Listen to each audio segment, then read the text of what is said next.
Ba't ba lately nahihilig ka sa mga contest-contest na yan? Kasi mahilig ako sa Paulo Contest. Paulo Contis nagsalita na. Itinangging may relasyon sila ni Ara San Agustin. Ipinaliwanag ng Eat Bulaga host actor na si Paulo Contis ang trending moments nila ng kanyang co-host na si Ara San Agustin.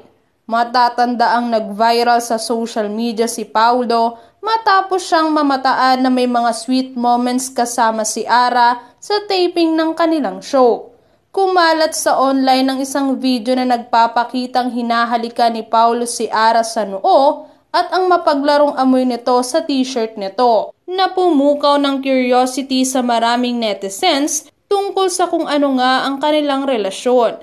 May mga nagtanong kung ito ba ay isang madiskarting hakbang para palakasin ang kasikatan ng noontime show o kung may tunay na romantic involvement sa pagitan nila. Gayunpaman, ayon sa isang panayam, nilinaw ni Paulo na bahagi lamang ng sketch ng kanilang show ang mga ginawa niya kay Ara. Nilinaw din niya na hindi pa ipinalalabas sa telebisyon ang mga eksenang in-upload sa social media. Ipinaliwanag din ni Paulo na hindi bahagi ng plano niyang bumuo ng love team sila ni Ara. Matatandaang muli na namang pinupuna si Paulo na kasalukuyang karelasyon ngayon ni Ian Santos dahil sa pagiging sweet nito kay Ara. Pinuna rin nila ang Itbulaga sa pagpayag sa kanilang host na maging sweet sa iba kahit na alam ng publiko ang status ng kanyang relasyon.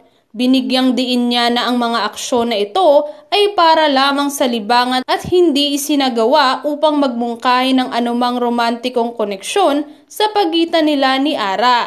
Sa isang text message na ipinadala niya kay George Rula, hinarap din niya ang di umano'y larawan nila ni Ara sa gym. Sana kinuna nila yung buong grupo, hindi yung kaming dalawa lang.